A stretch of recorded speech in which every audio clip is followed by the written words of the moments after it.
stray puppy waits outside a shelter every day. When a volunteer discovers why, she cries. Thunder cracked across the dark sky as rain pounded mercilessly against the windows of the old Victorian house. Inside, Blake's injured paw left small bloody prints on the wooden floor as he limped desperately from room to room, searching for Rebecca. His keen ears had picked up the sound of breaking glass from the back door minutes earlier, followed by unfamiliar footsteps. The small dog's heart raced as he heard muffled voices downstairs. These weren't the gentle tones of his beloved Rebecca, but harsh whispers that made his fur stand on end. Thunder boomed again, momentarily masking the sound of someone climbing the stairs. "Where are those documents, Miss Harper?" a gruff voice demanded from below. "We know you have proof about the shelter. Hand it over and nobody gets hurt." Blake's ears perked up at the sound of Rebecca's defiant voice. "I won't let you destroy more innocent lives. The truth needs to come out." A crash echoed through the house, followed by Rebecca's scream. Without hesitation, Blake charged down the hallway, ignoring the searing pain in his paw. As he reached the top of the stairs, he saw two masked figures cornering Rebecca against the wall, one of them gripping her arm roughly. Something primal awakened in the small dog's chest. This was the human who had saved him, loved him, and never given up on him. Now she needed him. Blake launched himself down the stairs, a fierce growl erupting from his throat as he aimed for the nearest intruder's leg. The element of surprise worked in his favor. His teeth found their mark, and the man howled in pain, stumbling backward. Rebecca seized the moment to break free, running for the front door.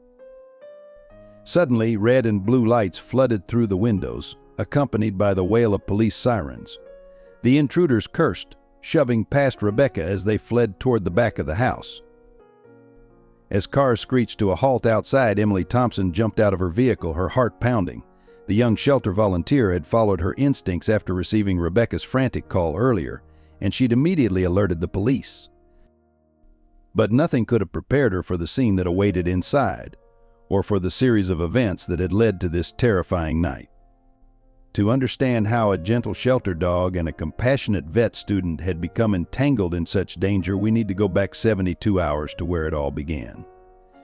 The Hope Haven Animal Shelter stood at the edge of Millbrook, a small town where everyone knew each other, yet few knew the struggles behind the shelter's weathered walls. The two-story brick building had seen better days, paint peeling from its facade, a creaky metal gate that never quite closed properly, and windows that rattled with every strong gust of wind, but inside life flourished despite the challenges. Emily Thompson, a 26-year-old volunteer coordinator, moved through the narrow corridors with practiced ease, her footsteps accompanied by a chorus of barks and meows. Her blonde hair was always tied back in a practical ponytail, and her shelter uniform bore the stains of countless days spent caring for abandoned animals. Unlike the paid staff who watched the clock, Emily lived and breathed Hope Haven's mission. The morning sun filtered through dusty windows as Emily reviewed their dwindling supplies. The shelter's financial situation had become increasingly dire over the past months. Bills piled up on the ancient desk in the office, veterinary expenses, food costs, utility payments, all marked with threatening red stamps.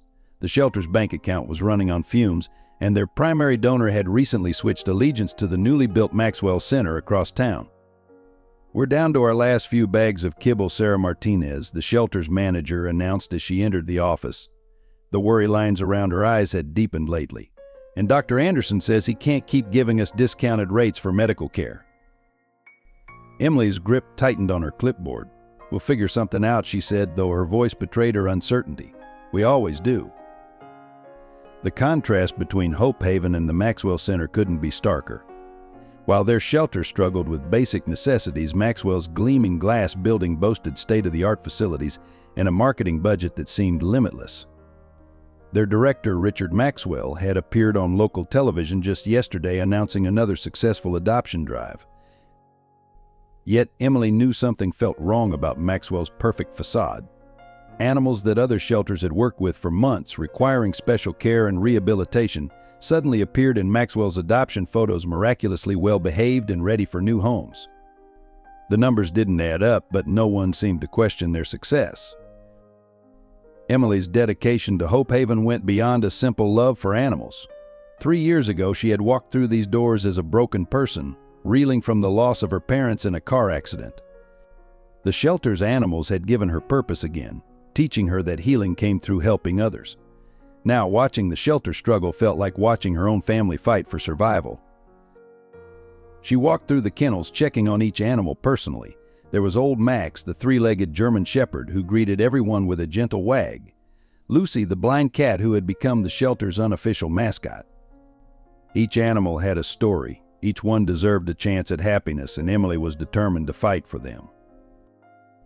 Miss Emily called Tommy, a local boy who visited the shelter daily after school. "Can I help walk the dogs today?" Emily smiled, ruffling his hair. The community's children were often their most loyal supporters, though they couldn't contribute financially. Their pure love for the animals reminded her why this work mattered. As she prepared for another day of challenges, Emily couldn't shake the feeling that something bigger was coming. The shelter's struggles were reaching a critical point, and they needed a miracle. What she didn't know was that miracle was already waiting outside their gates, in the form of a small, scruffy dog whose unwavering loyalty would soon change everything. Looking at the mounting bills and dwindling supplies, Emily squared her shoulders. Hope Haven wasn't just a shelter, it was a promise to every abandoned animal that someone would fight for them. And as long as she had breath in her body, Emily Thompson would keep that promise no matter the cost. Rebecca Harper had always dreamed of becoming a veterinarian. From the sunny windows of her grandmother's Victorian house on Maple Street, she would watch the neighborhood animals, keeping detailed notebooks about their behaviors and habits. By age 23, she had been halfway through veterinary school, maintaining a near-perfect GPA while working part-time at a local clinic. Her future seemed set until life dealt her an unexpected hand. The call came during a midterm exam. Her grandmother, Eleanor Harper, had collapsed at home. The diagnosis was devastating stage 4 cancer.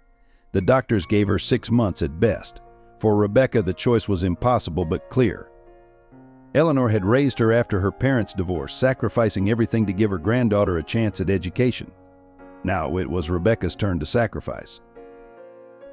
"You can't quit school," Eleanor had protested from her hospital bed, her once strong voice now barely a whisper. "Your dreams matter, sweetheart." But Rebecca had already made up her mind. She withdrew from veterinary school, ignoring the dean's pleas to take a temporary leave instead. The tuition refund went straight to Eleanor's medical bills, though it barely made a dent. Soon, Rebecca sold her laptop, her textbooks, and finally her car. Every dollar went to keeping her grandmother comfortable. Their once comfortable life transformed into a daily struggle. Rebecca took 3 jobs: morning shifts at a diner, afternoon work at a grocery store, and evening hours at a 24-hour pharmacy. Between shifts, she would rush home to administer Eleanor's medications, prepare meals, and handle the endless parade of medical appointments. Dark circles formed under her green eyes, and her auburn hair, once carefully maintained, was perpetually tied back in a hasty bun. The medical bills kept mounting, seeming to multiply like rabbits. Insurance covered some expenses, but the experimental treatments Eleanor needed were deemed optional. Rebecca started selling furniture from their home, piece by piece. The antique dining table where they had shared countless Sunday dinners. The vintage armchair where Eleanor had read her bedtime stories. Each sale felt like trading away pieces of their shared history. Yet Eleanor's spirit remained unbroken. Even on her worst days, she would tell stories about Rebecca's childhood, her eyes twinkling with pride. "Remember when you brought home that injured sparrow," she would say. "You were only 6, but you knew exactly how to make that little splint. You were born to heal, Rebecca." Those words would echo in Rebecca's mind during her darkest moments, usually around 3 a.m. when she would balance their checkbook, trying to stretch dollars like rubber bands. The dream of becoming a veterinarian seemed to fade more with each passing month, like a photograph left too long in the sun. Her neighbors tried to help. Mrs. Peterson from next door brought casseroles. Mr. Thompson offered to mow their lawn. But pride kept Rebecca from accepting too much assistance.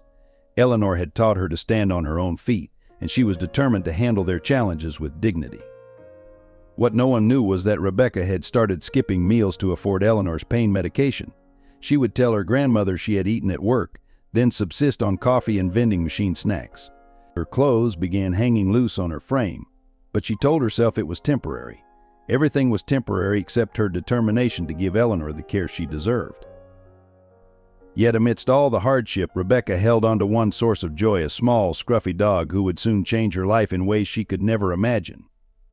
But at that moment, standing in their half-empty house, watching her grandmother sleep, Rebecca Harper was simply a young woman trying to hold her world together with determination and love, unaware that her greatest challenge and her most profound blessing was yet to come. Blake came into Rebecca's life on a rainy Tuesday evening during one of her rare volunteer shifts at Hope Haven. He was part of a litter rescued from an abandoned warehouse, the smallest of 5 puppies, with fur the color of storm clouds and eyes that seemed to hold the wisdom of an old soul. While the other puppies tumbled and played, Blake sat quietly in the corner of their enclosure, watching everyone who passed with an intensity that caught Rebecca's attention. She had been sorting donated supplies when their eyes met through the kennel bars. Something in his steady gaze reminded her of Eleanor, that same quiet strength, that same patient understanding. "This one's different," Sarah had told her. "Won't eat unless someone sits with him, almost like he's waiting for something or someone." Rebecca began spending her lunch breaks with Blake, sharing her meager sandwiches and telling him about Eleanor's condition. The little dog would rest his head on her lap, listening with such focused attention that Rebecca sometimes forgot she was talking to an animal. He seemed to understand every word, offering a gentle paw or a soft whine at exactly the right moments. The day Rebecca brought Blake home, Eleanor's face lit up with a joy her illness had nearly stolen. "Oh, what a gentleman," she exclaimed as Blake carefully approached her recliner, his tail wagging with gentle restraint. From that moment, he appointed himself as their personal guardian. He would alert Rebecca when Eleanor needed help, somehow knowing before the call button was pressed. During chemotherapy sessions, he would curl up at Eleanor's feet, providing warmth and comfort through the worst of the nausea.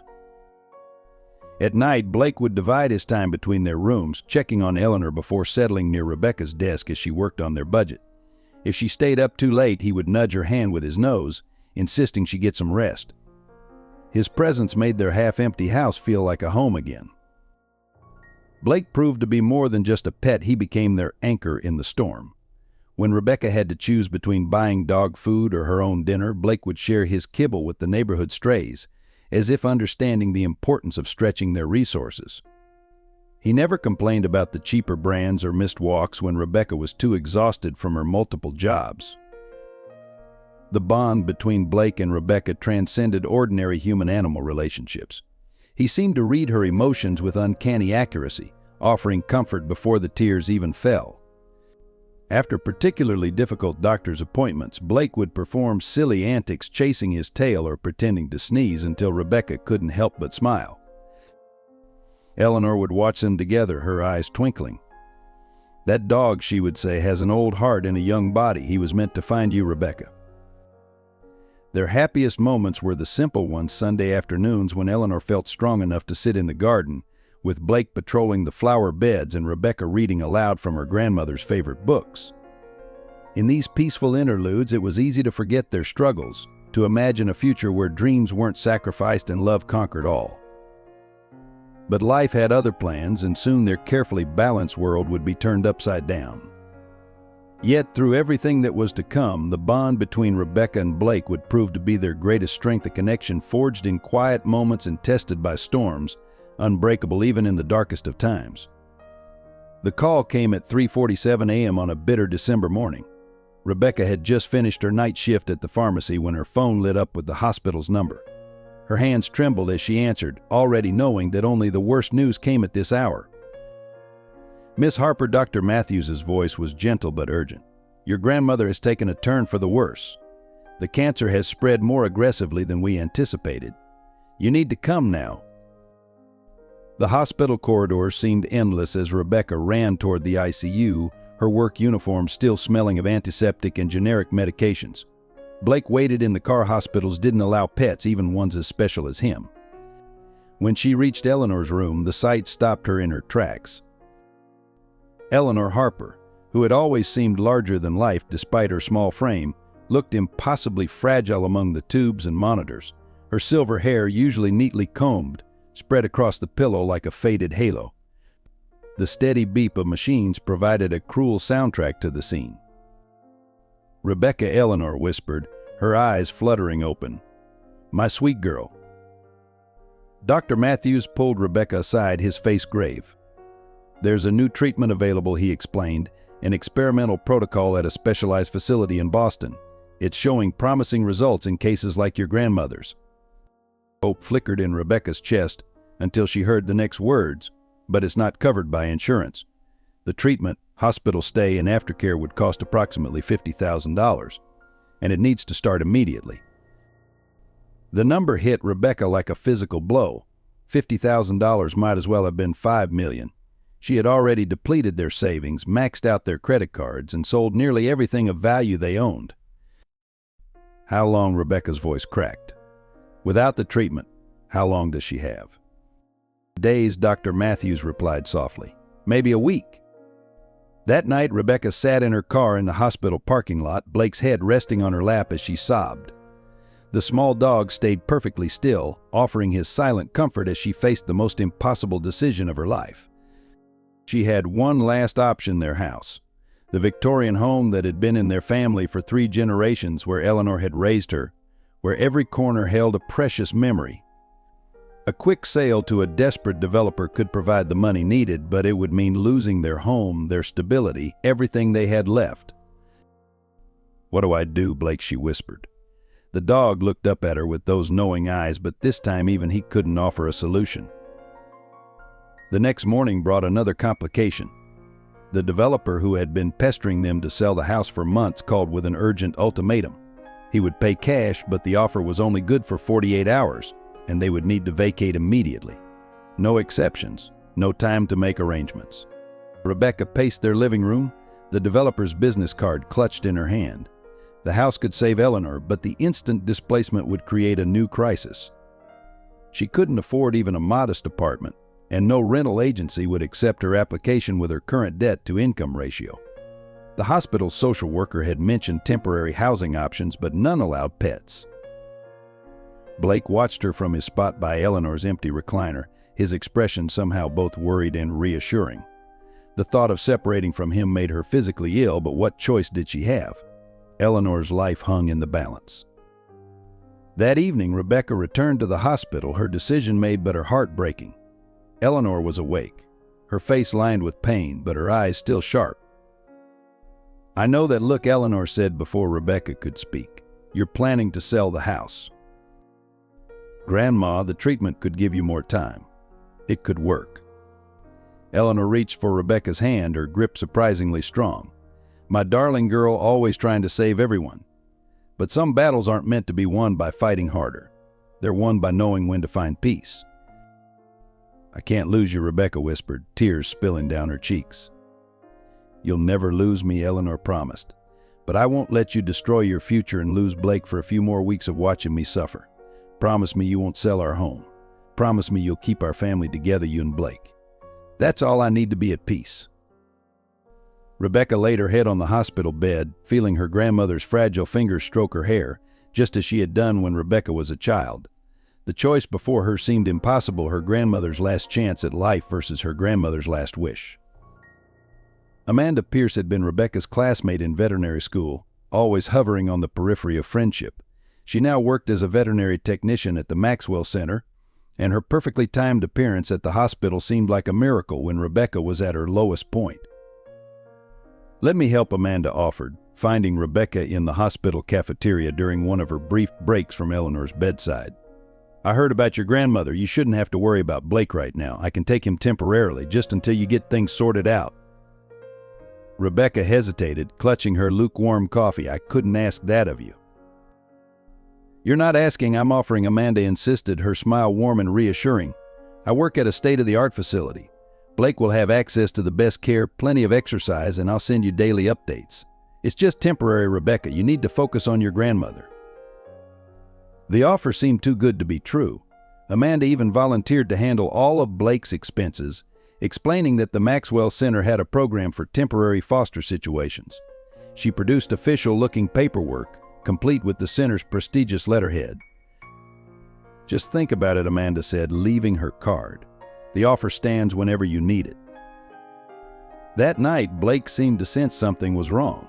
He stayed especially close to Rebecca, pressing against her legs as she moved through the house, whining softly when she packed a small bag with his favorite toys and blanket. "It's just for a little while, boy," Rebecca promised, kneeling to hug him. "Amanda will take good care of you. And I'll come get you as soon as Grandma's better." The words felt hollow, even as she spoke them. The next morning, Amanda arrived in a Maxwell Center transport van. Blake's tail, usually wagging, stayed tucked close to his body. He looked up at Rebecca with those soulful eyes, and for a moment she almost changed her mind. "He'll be fine," Amanda assured her, efficiently loading Blake's things into the van. "We'll take excellent care of him." Rebecca knelt one last time, holding Blake's face between her hands. "I love you," she whispered. "Be a good boy. I'll come for you soon." Blake licked her cheeks, tasting her tears. The first few days, Amanda sent regular updates and photos. Blake looking comfortable in a plush bed, Blake playing in a fenced yard, Blake getting medical checks. But something about the photos felt staged, and Blake's eyes held a sadness that tore at Rebecca's heart. Then the updates became less frequent. Amanda stopped answering calls, responding only with brief texts about being too busy. When Rebecca called the Maxwell Center directly, no one seemed to know about any temporary foster program. A week after taking Blake, Amanda finally answered a call. Her voice was different, cold, professional. "I'm sorry, Rebecca, but there's been a complication. Blake showed aggressive tendencies during his evaluation. According to policy, we can't return animals with behavioral issues." "Aggressive?" Rebecca's voice rose in disbelief. "That's impossible. Where is he? I want to see him." "That won't be possible," Amanda replied. "He's been transferred to our rehabilitation facility. For liability reasons, we can't disclose the location. I'm sending you the paperwork to surrender your ownership rights." The truth hit Rebecca like a physical blow. There was no rehabilitation facility. The Maxwell Center had been targeting specific animals for months, particularly those with special training or gentle temperaments. They would acquire them through various means, then sell them to private clients for premium prices. "You can't do this," Rebecca pleaded. "He's all I have left." "Be realistic," Amanda's voice turned sharp. "You can barely afford to feed yourself. You're about to lose your grandmother. Blake deserves a home that can provide for him properly. Sign the papers. It's better for everyone." Rebecca's hands shook as she hung up the phone. She had trusted the wrong person, and now Blake was paying the price. The betrayal cut deep, made worse by the knowledge that she had handed Blake over willingly, believing she was doing what was best for him. She reported the situation to the police, but without proof of ownership, Amanda had taken Blake's paperwork along with him, and with the Maxwell Center's influential lawyers involved, there was little they could do. The officer suggested she focus on her grandmother's care and consider it a civil matter to pursue later.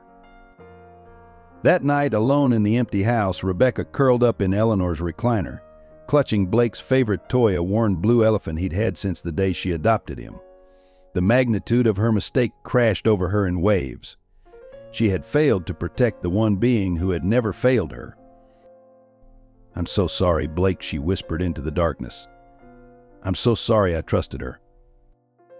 What Rebecca didn't know was that Blake had already escaped from the Maxwell Center's holding facility, his loyalty and intelligence outmatching their security measures.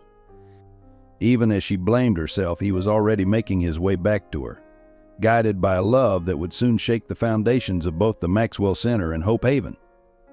On the third night of his confinement at the Maxwell Center, Blake saw his opportunity. The night guard, more interested in his phone than his duties, left the kennel door slightly ajar during the evening feeding rounds.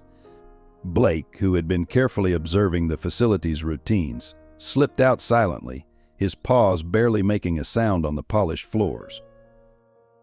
The Maxwell Center's pristine facade hid a dark reality. The kennels in the back, away from public view, were crowded with dogs acquired through deception. Blake had watched as, one by one, the gentlest and most well-trained animals disappeared, replaced by new arrivals. He understood, with an instinct born of love and loyalty, that he needed to escape not just for himself, but to somehow help the others. Making his way through the darkened corridors, Blake remembered Rebecca's scent, her voice, the warmth of their home. The thought of her gave him courage as he navigated past security cameras, staying in the shadows. When he finally reached the building's rear exit, fate intervened. A delivery truck was backing up to the loading dock, creating the perfect distraction. The night air hit him like a wave of freedom, but freedom came with a price. It was raining, and he had no idea which direction would lead him back to Rebecca. His paw pads, soft from days of confinement, began to bleed as he ran through the industrial district's rough streets. For 3 days and nights, Blake traveled, surviving on scraps and avoiding the dog catchers who patrolled the streets. He tried going home first, but the house was dark, empty, Rebecca's scent fading. Something told him she would look for him at Hope Haven, where their story had begun. When he finally reached the shelter, his normally clean coat was matted and dirty, his body thin from the journey, but his eyes still held that same intelligent light, that unwavering dedication. He settled himself near the shelter's gate, where he could watch everyone who came and went. The shelter staff noticed him immediately, but every attempt to approach resulted in Blake backing away carefully, not aggressive, just determined to maintain his vigil. Emily was the first to recognize something special about this particular stray. "He's waiting for someone," she told Sarah, watching Blake through the office window. "Look at how he watches every car, every person. He's not just a lost dog, he's looking for something specific." Days turned into weeks, and Blake became a fixture at Hope Haven. He developed a routine that spoke of his devoted nature. Every morning he would inspect the arriving cars, his ears perking up hopefully at each sound. During the day he would maintain his post by the gate, accepting food and water from Emily but never letting anyone close enough to catch him. At night he would patrol the shelter's perimeter as if standing guard. The local strays learned to respect his territory, and even the most aggressive dogs gave him a wide berth. There was something in his bearing that commanded respect, a quiet dignity that spoke of his unshakable purpose. Emily began leaving a blanket out for him when the nights turned cold, and though he never used it while anyone was watching, they would find it slightly rumpled each morning. She also noticed that he would share his food with other strays, pushing portions of his meals toward the weaker ones with his nose. "What happened to you?" Emily would wonder aloud, watching him from a distance. "Who are you waiting for?" The shelter staff started calling him the guardian, touched by his faithful vigilance. Children would press their faces against car windows as they passed, pointing at the dog who never left his post. Local newspapers ran small articles about him, though no one came forward to claim him. But Blake wasn't interested in becoming a local celebrity. His eyes remained fixed on the horizon, his heart set on a single purpose. Every car that wasn't Rebecca's, every voice that didn't match hers, was just another moment to endure. His loyalty never wavered, his hope never dimmed. What no one at Hope Haven realized was that Blake's patient vigil was about to become the catalyst for exposing the Maxwell Center's dark secrets. His steady presence at the shelter's gate would soon draw together all the threads of deception, love, and justice that were about to collide in ways no one could predict. Late one evening, as rain drummed against the shelter's windows, Emily found herself unable to leave. She kept thinking about the mysterious dog who had maintained his vigil for nearly a month now. Something about his behavior nagged at her professional instincts. This wasn't just any stray. "There has to be a story here," she muttered, pulling out the shelter's old records. Hope Haven's filing system was ancient, consisting of paper folders stuffed into metal cabinets that creaked when opened. Emily started with the most recent files, working her way backward through the past year. Hours passed as she sifted through adoption papers, veterinary records, and intake forms. Her coffee had gone cold, forgotten beside her as she became absorbed in her search. Just as her eyes were beginning to blur from fatigue, a photo slipped from between two folders, landing face up on her desk. Emily's heart stopped. The picture showed a younger, cleaner version of their faithful visitor, sitting proudly beside a young woman with auburn hair and a warm smile.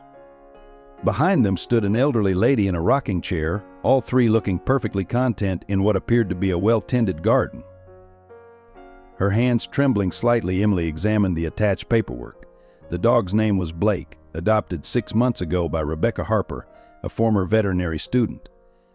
The adoption notes praised Blake's exceptional temperament and intelligence, noting his special bond with both Rebecca and her grandmother. "Sarah," Emily called out, her voice echoing through the quiet shelter. "Sarah, you need to see this." Sarah hurried in from her evening rounds, concerned by the urgency in Emily's voice. Together they read through Rebecca's volunteer file, which painted a picture of a dedicated animal lover forced to leave both veterinary school and her volunteer position to care for her ill grandmother. "I remember her," Sarah said softly, touching the photo. "Rebecca was one of our best volunteers. She had a way with the difficult cases, the ones no one else could reach.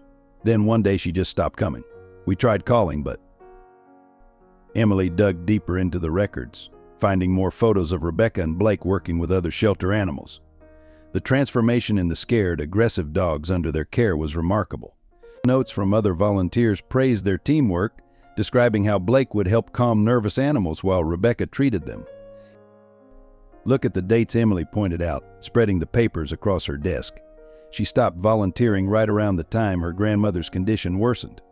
But there's no record of Blake being surrendered back to us or transferred to another shelter. A note fell from another folder, a hastily scribbled message about someone claiming to have seen Blake being loaded into a Maxwell Center van.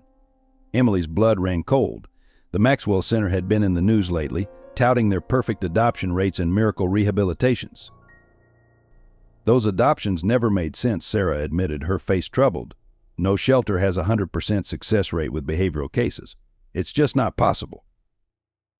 Emily pulled up the center's recent adoption photos on her phone. In every image, the dogs looked oddly subdued, their eyes lacking the natural spark of happy animals. She compared these with the shelter's old photos of Blake. The difference was striking. "They're trafficking them," Emily whispered, the realization hitting her like a physical blow. "They're targeting well-trained dogs, making them disappear through their rehabilitation program and selling them to private buyers." Sarah sank into a chair, her face pale. "But Blake escaped. He came back here because he's waiting for Rebecca," Emily finished. "He knows she'll look for him here eventually. This is where they first met." Dawn was breaking outside the shelter windows as Emily compiled her evidence. The peaceful scene belied the storm of emotions in her heart. Somewhere out there, Rebecca Harper was missing her faithful companion, perhaps believing he was lost forever. Meanwhile, Blake maintained his vigil, his loyalty unshaken by time or hardship. "We need to find her," Emily declared, determination setting her jaw. "Rebecca needs to know Blake is here, and together we need to expose what the Maxwell Center is doing." Sarah nodded, but her expression was worried. "Be careful, Emily. The Maxwell Center has powerful friends. If what we suspect is true, they won't take kindly to anyone investigating them." Emily looked out at Blake, his figure silhouetted against the rising sun as he maintained his faithful watch. "Some things are worth fighting for," she said quietly, "and this is one of them." Emily's investigation began with careful observation of the Maxwell Center's operations. Each morning she would park her car across the street, documenting the comings and goings. The pattern was suspicious. Deliveries always happened at odd hours, and certain animals seemed to vanish without any adoption events taking place. One rainy Tuesday, she noticed Amanda Pierce, the vet tech who had taken Blake, escorting a potential client through a side entrance. The woman was expensively dressed, carrying a designer handbag that probably cost more than Emily's monthly salary. Through her telephoto lens, Emily captured photos of Amanda showing the woman several perfectly trained dogs, all of which had suspiciously similar backgrounds to Blake. "Look at this," Emily told Sarah, spreading the photos across her desk. "These dogs, I've cross-referenced them with reports from other shelters. This one disappeared from a shelter in Ohio. This one was temporarily fostered from Pennsylvania. They're all highly trained, gentle-tempered dogs with special skills." Sarah examined the evidence, her face growing increasingly troubled. "They're running a premium pet trafficking operation, taking the most valuable dogs and selling them to wealthy clients who don't ask questions." The breakthrough came when Emily befriended Jamie, a young janitor at the Maxwell Center. He was new to the job and hadn't been fully indoctrinated into their culture of secrecy. Over coffee breaks, he revealed disturbing details about the center's rehabilitation wing. "There's this room," he whispered, glancing nervously over his shoulder. "They call it the evaluation chamber. But I've heard sounds from there at night, not normal dog training sounds, and the dogs that come out, they're different, broken somehow." Emily's heart clenched. Different how? Like their spirit's gone. They're obedient, sure, but it's not natural. And the ones that don't break, they disappear. The official record says they're transferred to other facilities, but I've never seen any transfer vans. Armed with Jamie's information, Emily began piecing together the larger picture. The Maxwell Center wasn't just stealing dogs, they were systematically breaking them, using methods that left no physical marks but destroyed their natural personalities. The perfect dogs they sold were actually traumatized animals, too afraid to show any behavior their new owners might find undesirable. Through careful research, she uncovered a network of shell companies used to launder the proceeds from their premium pet sales. Each dog could fetch upwards of $50,000 from wealthy clients looking for guaranteed well-behaved pets. The center's legitimate adoption program was just a front, providing cover for their real operation. Most disturbing were the financial connections Emily discovered. Richard Maxwell, the center's director, had ties to several city officials. This explained why previous complaints about missing animals had been dismissed so quickly. The corruption ran deep, protected by money and influence. "We need more concrete evidence," Sarah advised, reviewing Emily's findings. "Something that can't be explained away or buried by their lawyers." Emily nodded, but her investigation had already attracted unwanted attention. Twice she noticed the same black SUV following her home from work. Anonymous calls began coming to the shelter, asking pointed questions about her background. Someone had accessed her personal email account, sending threatening messages about minding her own business. The pressure intensified when the Maxwell Center suddenly announced a surprise inspection of Hope Haven. Their evaluator, a stern-faced woman with cold eyes, seemed determined to find violations. She cited them for minor infractions that had never been issues before, threatening to revoke their operating license. "They're trying to shut us down," Sarah realized, staring at the violation notice. "If we lose our license, all our animals will be transferred, probably right to the Maxwell Center." Emily refused to back down. She installed security cameras around Hope Haven, documenting every interaction with Maxwell Center personnel. She created multiple copies of her evidence, storing them in secure locations. Most importantly, she continued building a case that connected all the dots. "What they did to Blake, they've done it to dozens of other dogs," she explained to Sarah. But Blake was different. He escaped. He's living proof of their operation, and if we can find Rebecca, her testimony could break this whole thing open. The stakes became clear one evening when Emily found her car vandalized in the shelter's parking lot. The message scratched into the paint was crude but effective last warning. Instead of frightening her, the threat strengthened Emily's resolve. She thought of Blake still faithfully waiting at the gate and all the other dogs who hadn't been strong enough to escape. Someone had to stand up for them. "They think they can scare us into silence," Emily told Sarah, her voice firm. "But they don't understand what we're fighting for. This isn't just about Blake anymore. It's about every animal they've stolen, every family they've deceived, every life they've destroyed for profit." The threats escalated with frightening speed. First came the deadbolt on Hope Haven's front door, mysteriously damaged one morning. Then the shelter's phone lines were cut, forcing them to rely on cell phones. Anonymous complaints flooded the city's health department, each one more outrageous than the last. One morning, Emily arrived to find the shelter's front windows plastered with pictures of her having coffee, walking to her car, shopping at the grocery store. Each image had been marked with a red X. The message was clear: "We're watching you." "You need to be careful," Sarah pleaded, helping Emily tear down the photos. "These people aren't just trying to scare you anymore. They're dangerous." But Emily couldn't back down, not when she was so close to uncovering the truth.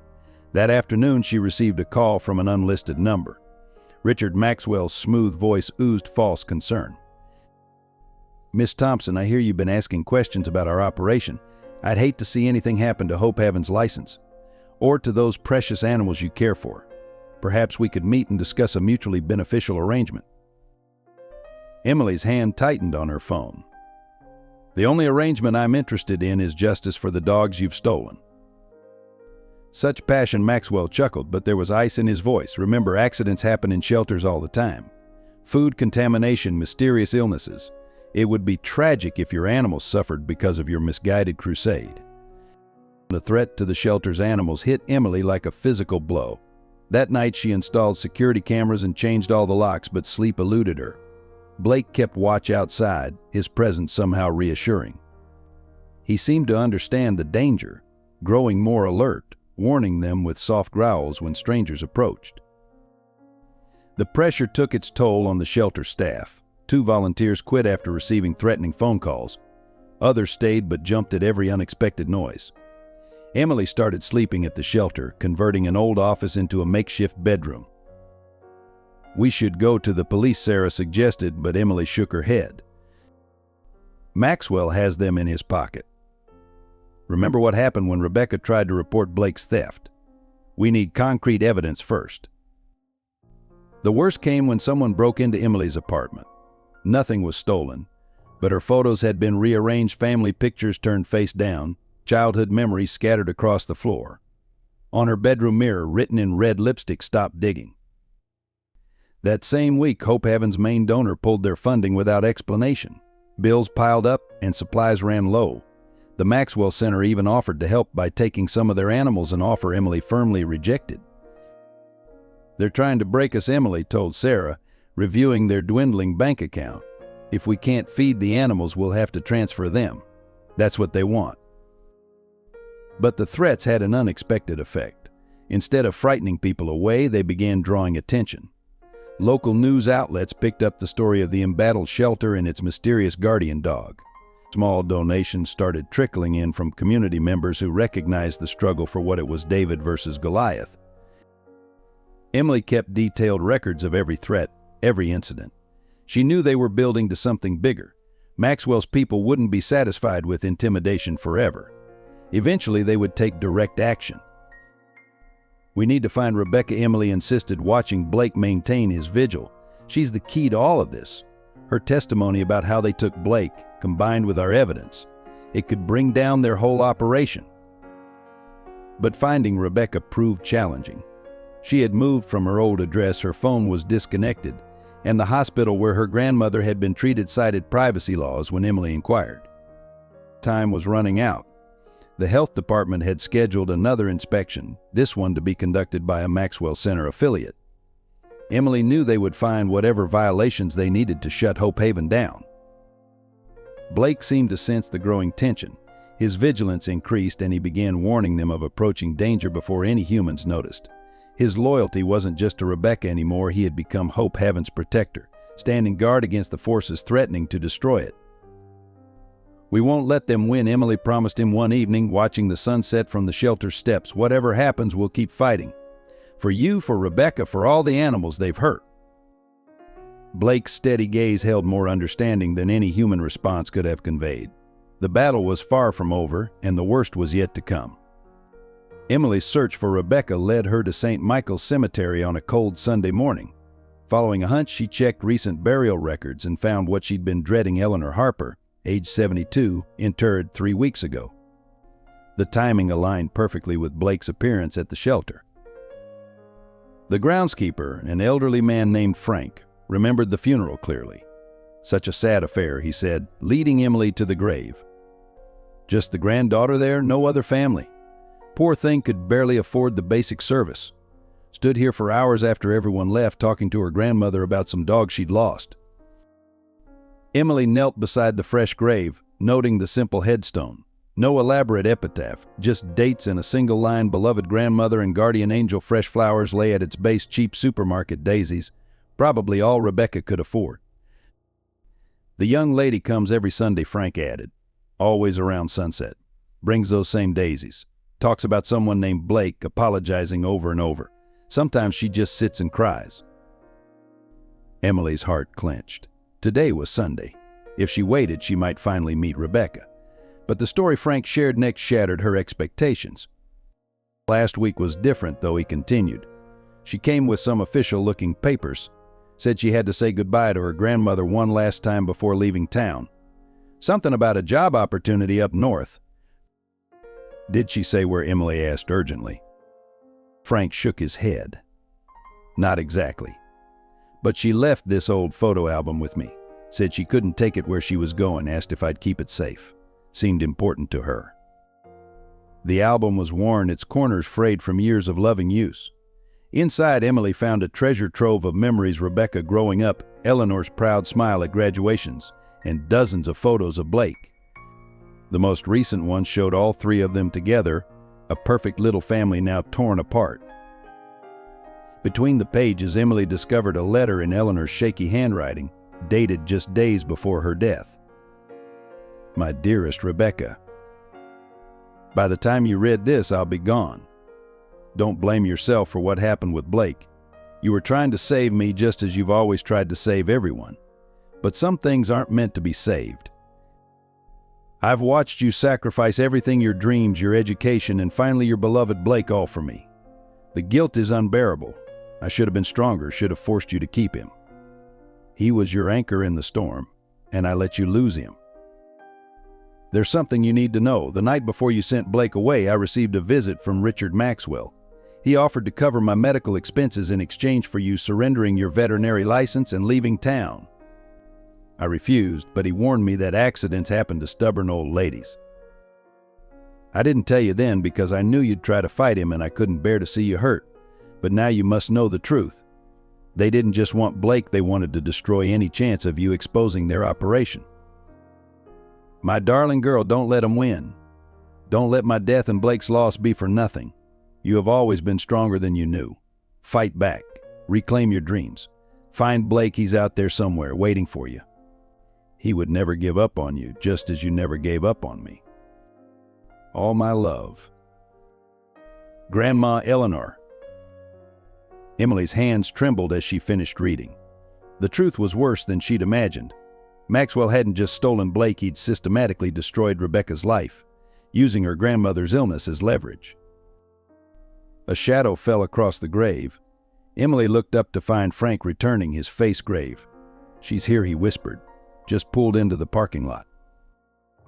Emily's heart raced. After all this time, she would finally meet Rebecca. But as she stood to introduce herself, Frank caught her arm. "Wait," he said softly, "there's something else you should know. Last week she mentioned something about the Maxwell Center offering her a job. Said it was her only option left. She starts tomorrow." The revelation hit Emily like ice water. Maxwell wasn't content with just running Rebecca out of town. He was bringing her into his operation, probably to keep her under his thumb. The job offer was just another form of control. Through the cemetery trees, Emily caught a glimpse of a young woman approaching, carrying the familiar bunch of daisies. Rebecca looked thinner than in her photos, her shoulders bent under the weight of loss. But there was still a grace about her, a remnant of the strong, compassionate person she'd been before Maxwell tore her world apart. Emily stepped behind a nearby monument, clutching Eleanor's letter. She needed to approach this carefully. Rebecca had lost everything: her grandmother, her dog, her dreams. One wrong move could send her running straight into Maxwell's carefully laid trap. The sun was setting over the cemetery, casting long shadows across Eleanor's grave. As Rebecca knelt to place her flowers, Emily heard her whisper, "I'm sorry, Grandma. I'm sorry, Blake. I don't know how to fight anymore." The morning headlines hit like a sledgehammer. Hope Haven shelter haven or hell. The local newspaper's front page featured grainy photos of Hope Haven's facilities, deliberately shot to make the clean but modest kennels look deplorable. An anonymous source claimed to have evidence of animal abuse, neglect, and misappropriation of donated funds. "This is ridiculous," Sarah exclaimed, slamming the newspaper down on Emily's desk. "They're using photos from before our renovation last year, and those financial documents are clearly doctored." But the damage was already spreading. Social media erupted with outrage, fueled by carefully orchestrated posts from accounts linked to the Maxwell Center. Local television stations camped outside Hope Haven's gates, their cameras focused on Blake, now portrayed as a neglected stray. The shelter had failed to help. The most damaging allegations came from a former employee coached by Maxwell's team. Tears streaming down her face, she told reporters about witnessing horrible conditions and suspicious deaths. Every one of her claims was false, but her performance was convincing. "I couldn't stay silent anymore," she sobbed on camera. "Those poor animals deserve better. The Maxwell Center has offered to take them, and honestly, it's their only hope." Within hours, protesters gathered outside Hope Haven's gates. Many were paid actors, but real animal lovers joined them, genuinely concerned by the allegations. They carried signs demanding justice, their angry chants frightening the shelter's animals. Emily watched in horror as longtime supporters began calling to withdraw their donations. Local businesses removed Hope Heaven's collection boxes. Even their veterinary suppliers started demanding payment in advance, citing concerns about the shelter's stability.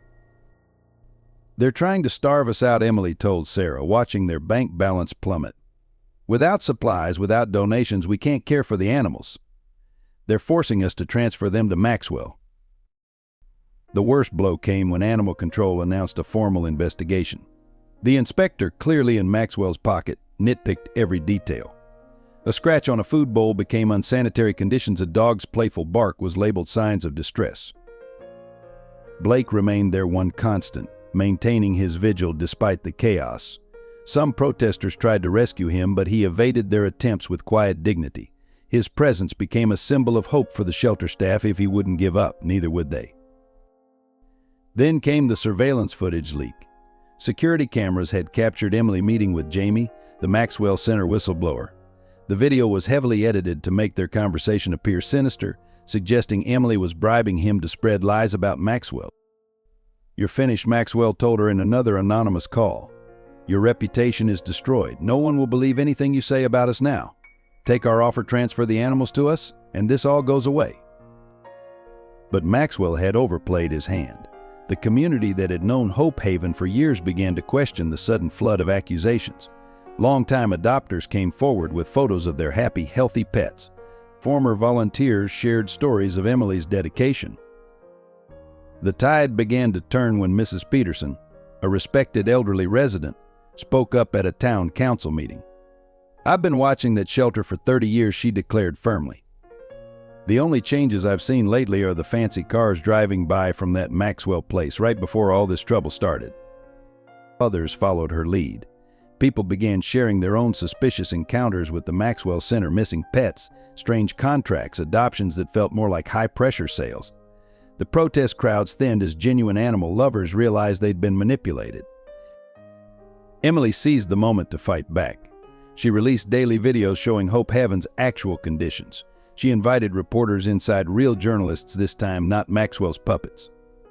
The shelter's transparent response stood in stark contrast to the Maxwell Center's polished but evasive PR statements. "Look at their timing," Emily told a journalist from the city paper. "Every accusation, every revelation came right after we started investigating their practices. Ask yourself why a successful business would work so hard to destroy a small local shelter." But victory came at a cost. The shelter's resources were depleted, their staff exhausted. Emily hadn't slept properly in weeks, jumping at every noise, expecting another attack. Sarah had to let go of 2 part-time workers, unable to meet payroll. Through it all, Blake watched and waited. His quiet presence reminded Emily of what they were fighting for, not just the shelter's survival, but justice for every animal and person the Maxwell Center had hurt. Including Rebecca, who still didn't know her faithful friend was waiting for her. "We're not giving up," Emily told Blake one evening as they watched the last protesters leave. "Your Rebecca taught you about loyalty, and you've taught us the same lesson. Maxwell thought he could break us, but he doesn't understand what real strength looks like." Rebecca's world had shrunk to the space between her grandmother's hospital room and the Maxwell Center's employment office. Each morning she would check on Eleanor, whose condition deteriorated despite the basic care they could afford. Each afternoon she would stare at the job offer from Maxwell, the salary figure taunting her with its promise of financial relief. "You should take it," Eleanor whispered during one of her lucid moments. "The money would help, and maybe you could find Blake from the inside." But Rebecca knew better.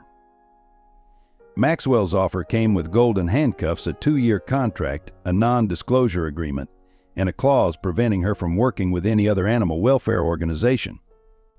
It was a cage, decorated to look like an opportunity.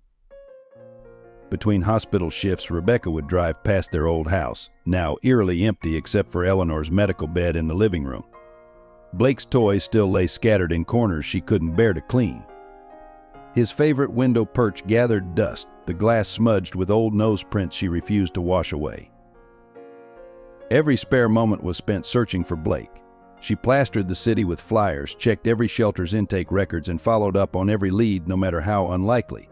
But each dead end crushed her spirit a little more, while Eleanor's medical bills mounted like an avalanche. Miss Harper, her grandmother's doctor, had pulled her aside that morning. Without the specialized treatment we discussed, I'm afraid we're looking at weeks, not months. Have you considered your options?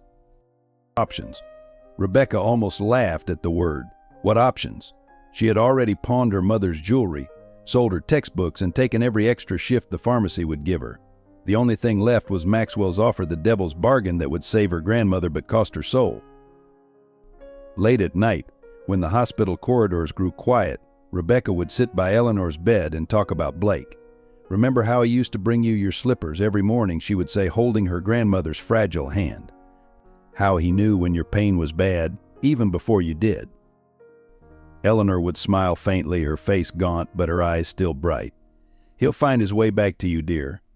That dog has more love in his heart than most humans. Don't lose faith. But faith was hard to maintain when every day brought new challenges. The hospital's financial office sent increasingly urgent notices. The pharmacy cut her hours, citing economic downturn. Even the local shelter where she'd been searching for Blake suddenly became hostile, their staff turning cold when she mentioned his name. One particularly difficult evening, Rebecca found herself parked outside the Maxwell Center, staring at its imposing glass facade. Through the windows, she could see immaculate kennels, state-of-the-art medical equipment, everything she'd dreamed of having in her own veterinary practice someday. Just sign, Amanda had told her, sliding the contract across the desk. Think of your grandmother. Think of all the animals you could help here. The past is the past, isn't it time to move forward? Rebecca's hand had hovered over the signature line, trembling. The salary would cover Eleanor's treatment. They could move her to a better facility, give her a chance at those experimental procedures. It seemed like the answer to everything except the hollow ache in her heart where Blake belonged. That night she dreamed of Blake. Not the happy memories, but the moment she'd handed him over to Amanda, trusting someone who had betrayed her completely. In the dream, his eyes held not forgiveness but accusation.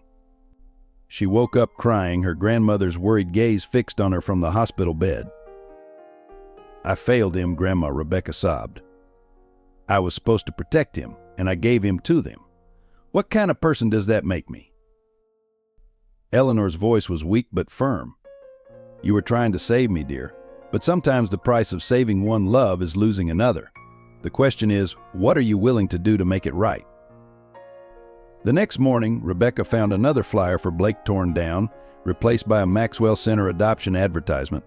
Their logo seemed to mock her, a perfect circle of care, they called it. But she knew now it was a noose tightening around everything she held dear. Eleanor's words echoed in her mind. What are you willing to do to make it right? The answer came with startling clarity.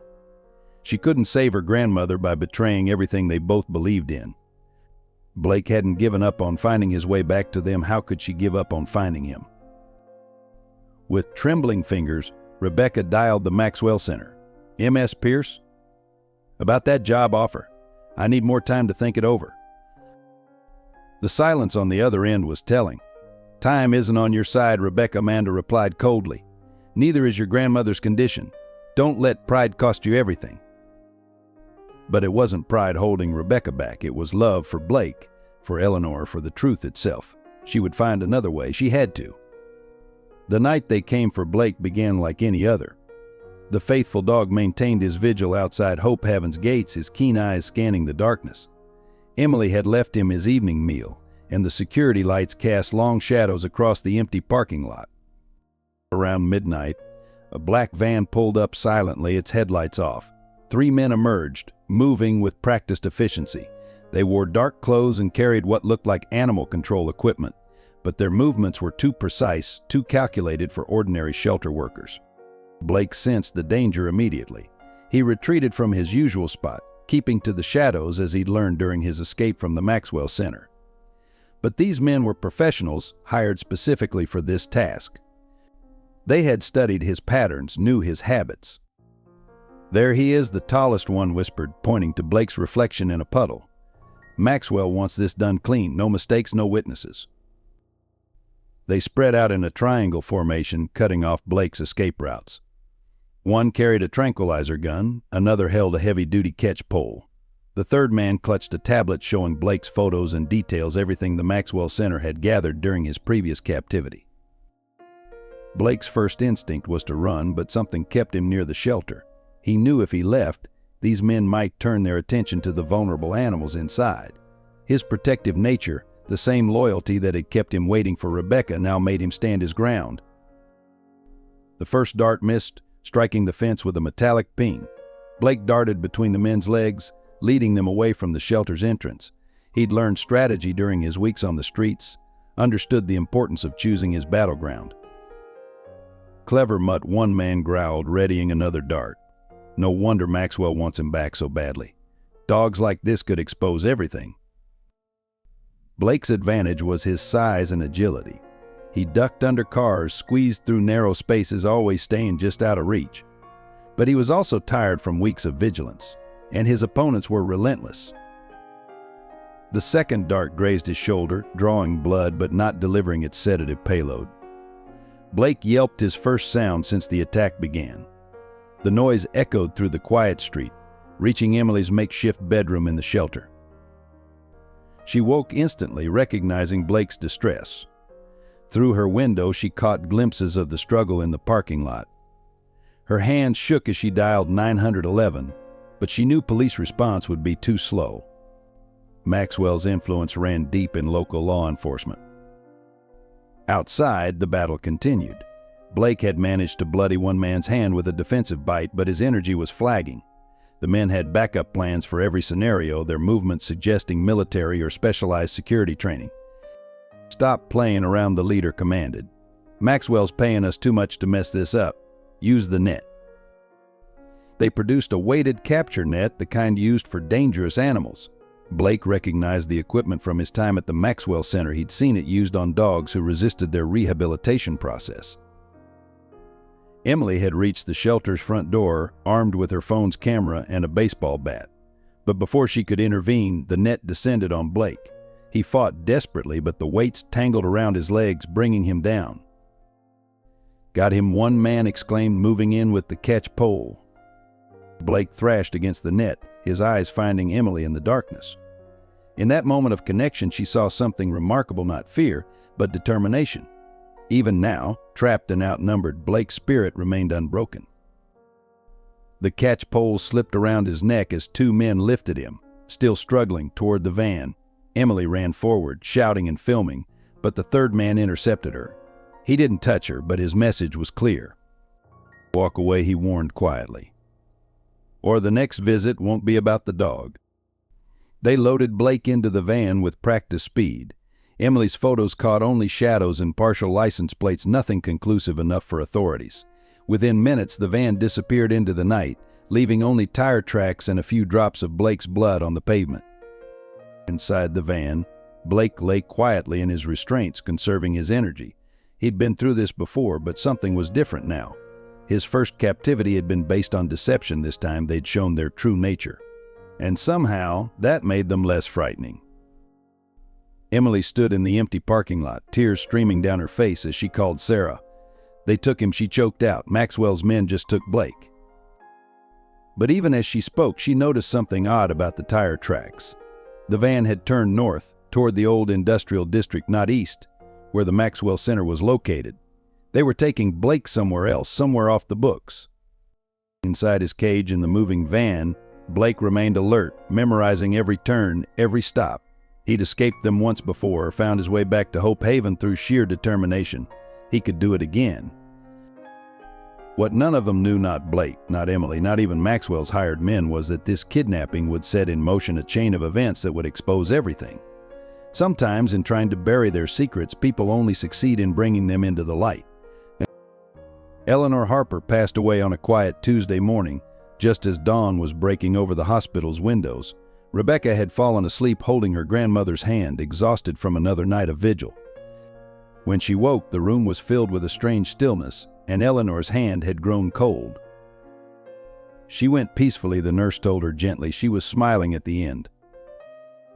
Rebecca sat there, numb, as the hospital machinery was turned off and the doctor noted the time of death. The room that had been filled with Eleanor's presence for weeks suddenly felt vast and empty. On the bedside table, a half-finished crossword puzzle lay open, Eleanor's shaky handwriting trailing off mid-word. The hospital chaplain appeared with a small envelope. "Your grandmother asked me to give you this," he said softly. She wrote it last week, made me promise to wait until now. Rebecca's hands trembled as she opened the envelope. Inside was a letter written in Eleanor's distinctive script, stronger than it had been in her final days. She must have gathered all her remaining strength to write it. My dearest Rebecca, by the time you read this, I'll have left you, and my heart breaks knowing you'll face this world alone. But before I go, there are truths you need to know, burdens I can no longer bear to keep. First, about Blake. The night before you sent him away, Richard Maxwell came to my room. He knew about our financial struggles, knew we couldn't afford the treatments. He offered to cover everything, the experimental procedures, the best care money could buy. All I had to do was convince you to give up Blake and accept a position at his center. I refused, of course. But he left his card, and in my weakest moments, watching you work yourself to exhaustion trying to save me, I almost called him. Almost betrayed everything you and Blake stood for. The guilt of even considering it has haunted me. What you don't know is that Maxwell didn't just want Blake, he wanted to silence you. He knew you were close to discovering something about his operation, something during your veterinary rotation there. Do you remember those missing records you mentioned? The dogs that disappeared without paperwork. You were right to be suspicious. I'm telling you this now because I need you to understand none of this was your fault. You didn't fail Blake. You were manipulated by people who prey on love and loyalty, who twist our best instincts into weapons against us. In my nightstand at home, you'll find a key to a safety deposit box at First National Bank. Inside is everything I managed to save over the years, plus the money from selling my wedding ring last month. It's not much, but it might help you start again. More importantly, there's evidence documents I gathered about Maxwell's operation while you were at work. I may have been dying, but I wasn't idle. Don't let him win, sweetheart. Don't let my death be the thing that breaks your spirit. You are stronger than you know, braver than you believe. Blake saw it in you from the first moment, that unshakable core of compassion and determination that makes you special. Find him, Rebecca. He's out there somewhere waiting for you. That dog's love is as steady as the stars and just as eternal. Together you can expose the truth about Maxwell. Do what I was too weak to do, fight back. Remember our Sunday mornings in the garden, Blake chasing butterflies while you read to me? That's how I want you to remember me. Not in this hospital bed, but in our happy moments, surrounded by love and possibility. I'm sorry I couldn't hold on longer. Sorry I couldn't see you fulfill your dreams of becoming a veterinarian. But know this, you've already become something far more important. You're a protector, a voice for those who cannot speak. Blake taught you that, and no one can take it away. One last thing, in the safety deposit box you'll find my mother's locket. Inside is a picture of you as a baby, and now a recent photo of you with Blake. Keep it close. Let it remind you that family isn't just about blood, it's about the souls who choose to stand by us, human or otherwise. I love you, my brave girl. I'm so proud of the woman you've become, so grateful for every sacrifice you made for me. But no more sacrifices. It's time to fight. With all my love, now and always. Grandma Eleanor. P.S. Blake always knew when the pain was worst, didn't he? Such a clever boy. Tell him when you find him that I felt his presence until the end. Some bonds transcend separation. Trust in that. Rebecca read the letter 3 times, tears blurring the words. Outside the hospital window, the city was waking up, unaware that the world had just lost one of its gentlest souls. But Eleanor's final words sparked something in Rebecca's heart, not just grief, but determination. She carefully folded the letter and placed it in her pocket next to her heart. There would be time for mourning later. Right now she had a safety deposit box to find and a message to deliver to a very special dog. The reunion between Emily and Rebecca happened in First National Bank's parking lot. Rebecca had just emerged from examining the contents of Eleanor's safety deposit box when she saw the Hope Haven volunteer running toward her, out of breath and desperate. "Are you Rebecca Harper?" Emily gasped. "Blake needs you. Maxwell's men took him last night." The banker's envelope slipped from Rebecca's fingers, scattering Eleanor's carefully gathered evidence across the pavement. Her world, already shaken by Eleanor's death, tilted on its axis again. "Blake? He's alive? Where?" Emily quickly explained everything: Blake's faithful vigil at the shelter, the investigation into Maxwell's operation, and the violent kidnapping. As she spoke, Rebecca knelt to gather the scattered papers, her hands shaking as she realized these documents could prove everything. "My grandmother was gathering evidence too," Rebecca said, showing Emily the contents of the envelope. Account numbers, veterinary records, photographs, everything Maxwell tried to hide. They pieced together the puzzle in Emily's car, parked behind the bank. Eleanor's evidence revealed a warehouse in the industrial district where Maxwell processed dogs before selling them. The tire tracks from Blake's kidnapping led in the same direction. "We need to go now," Rebecca insisted, her grief temporarily overshadowed by urgency. "I know how they operate. They'll try to break his spirit first, and Blake never breaks easily." The warehouse loomed before them, a sprawling concrete monster on the outskirts of town. Security cameras tracked their movement, but Rebecca knew the blind spots from her veterinary school internship. They parked several blocks away, approaching on foot through a maze of abandoned loading docks. Through a grimy window, they could see Blake in a reinforced kennel, still proud despite his injuries. 3 men watched him from a distance, discussing something in low voices. Even in captivity, Blake maintained his dignity, his eyes alert and searching. "There's a service entrance around back," Rebecca whispered. "The lock's been broken for months. They never fixed it because this place isn't supposed to exist." They slipped inside just as a familiar voice echoed through the warehouse. Richard Maxwell himself had arrived, his expensive shoes clicking on the concrete floor. "Our problem dog," he sneered, approaching Blake's kennel. "The one who started all this trouble. Well, we can't have you inspiring others to resist, can we?" Rebecca's heart stopped as Maxwell produced a syringe. The ultimate solution for difficult cases, he explained to his men. Perfectly humane, perfectly untraceable. The paperwork will show natural causes. No, Rebecca burst from their hiding place. Eleanor's documents clutched to her chest. "Touch him and these go public. Everything, the trafficking, the fake adoptions, the abuse, all of it." Maxwell's smile didn't waver, but his eyes turned cold. "Miss Harper, I wondered when you'd appear. Still fighting lost causes, I see. Just like your grandmother." "She wasn't lost," Rebecca's voice shook with anger. "She was gathering evidence against you until the end, and now everyone will know what you've done." Emily had circled behind them during the confrontation, working on Blake's kennel lock. The dog stayed perfectly still, understanding the need for silence. "You have no proof that would stand up in court," Maxwell said smoothly. "And even if you did, accidents happen. Especially to people who can't afford proper security." "That's where you're wrong," Emily called out, holding up her phone. "We're live streaming everything, your threats, your admission, all of it. The police are already on their way." Maxwell's composure cracked. He lunged for Rebecca, reaching for the documents, but Blake was faster.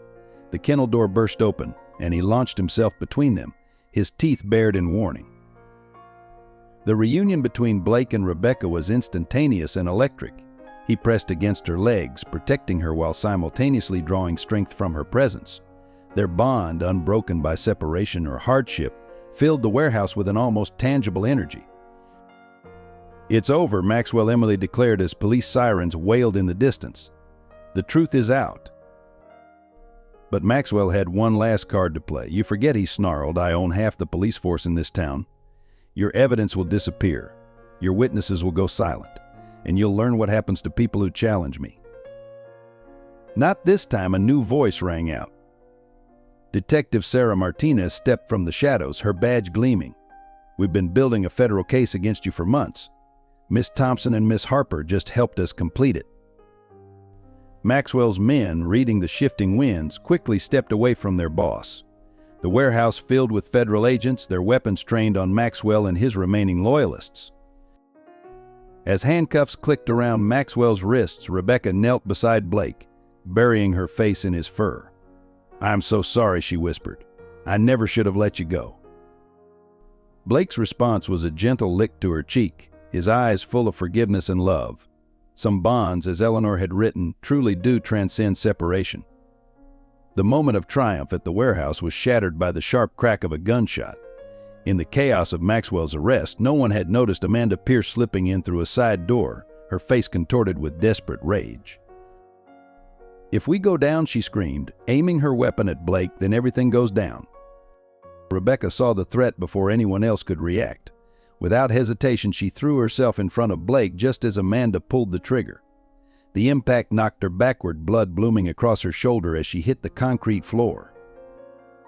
Emily's scream echoed through the warehouse as federal agents tackled Amanda. Blake refused to leave Rebecca's side, whimpering softly as he nuzzled her face. His paws left red prints on the floor as he paced anxiously around her, still trying to protect her even now. The loyalty that had kept him waiting at Hope Haven now kept him standing guard over his injured friend. "Stay with me, boy," Rebecca whispered, her voice growing weaker. "I just found you again. I can't lose you now." The paramedics worked quickly, but the bullet had struck dangerously close to an artery. Rebecca's face grew paler with each passing moment, her grip on Blake's fur loosening. The dog's distress was palpable. He remembered another hospital, another loss. His eyes never left Rebecca's face as they loaded her into the ambulance. "The dog can't come," one paramedic started to say, but Emily interrupted. "He's her medical support animal," she lied smoothly. "They can't be separated." In the ambulance, Blake lay perfectly still beside the gurney, his head resting gently on Rebecca's uninjured side. The paramedics worked around him, recognizing that his presence was keeping their patient calm. Every time Rebecca's vitals dropped, Blake would whine softly and her numbers would stabilize. At the hospital, they tried again to separate them. Operating room regulations, they explained, but Blake's eyes held such human-like grief that even the strictest nurse hesitated. "I've never seen anything like it," she told Emily in the waiting room. "That dog understands exactly what's happening. When we drew blood for typing, he watched every vial like he was counting them." Hours passed in tense silence. Emily paced the waiting room while Blake sat perfectly still by the operating room doors. He ignored offers of food and water, his entire being focused on the double doors that had taken Rebecca away. Finally, the surgeon emerged, looking exhausted but relieved. "The bullet missed the major artery by millimeters," he explained. "If she'd moved even slightly differently. But she's stable now. She's asking for someone named Blake." The dog was already moving, following the surgeon with dignified determination. In the recovery room, Rebecca lay pale against white sheets, but her eyes lit up at the sight of her faithful friend. "Hey, boy," she whispered as Blake gently laid his head on her bed. "Thank you for waiting for me. Again." The nurse started to object to the dog's presence, but stopped when she saw Rebecca's vital signs improving just from Blake's proximity. Sometimes she realized medicine isn't just about protocols and procedures. Sometimes it's about the inexplicable bonds that give us the strength to heal. Later that night, Emily found them both sleeping peacefully, Rebecca in her hospital bed, Blake curled protectively in the chair beside her. On the bedside table lay Eleanor's letter, its edges worn from repeated reading. 3 generations of love and loyalty, she thought, watching them rest. Eleanor would be proud. While Rebecca recovered in the hospital, Hope Haven faced its darkest hour. Maxwell's arrest had unleashed a storm of legal complications that threatened to engulf the shelter. City officials, many compromised by their connections to Maxwell, moved quickly to distance themselves from the scandal. Due to ongoing investigations, we're suspending Hope Haven's operating license, announced the Health Department commissioner, a longtime Maxwell ally. All animals must be transferred to approved facilities within 7 days. Sarah stood in the shelter's main office, surrounded by closure notices and transfer orders. The phone rang constantly with calls from reporters seeking comment, while worried families crowded the lobby, concerned about pets they'd adopted from Hope Haven. "They're trying to erase us," Sarah told Emily, who had rushed back from the hospital. "If they shut us down and scatter our animals, all the evidence of Maxwell's connections to this place disappears too." The shelter's financial situation had become critical. Their bank accounts were frozen pending investigation and suppliers refused credit. Staff worked without pay, bringing food from their own homes to feed the animals. The dedication that had always defined Hope Haven now seemed like it might be its final epitaph. Emily watched volunteers crying as they cleaned kennels, knowing each day might be their last with the animals they'd grown to love. Even the animals seemed to sense the tension, their usual barks and meows subdued. "We can't let this happen," Emily declared, but her voice lacked its usual confidence. The weight of the past weeks had taken its toll. and without Blake's steady presence, the shelter felt oddly incomplete. Local media painted a confused picture.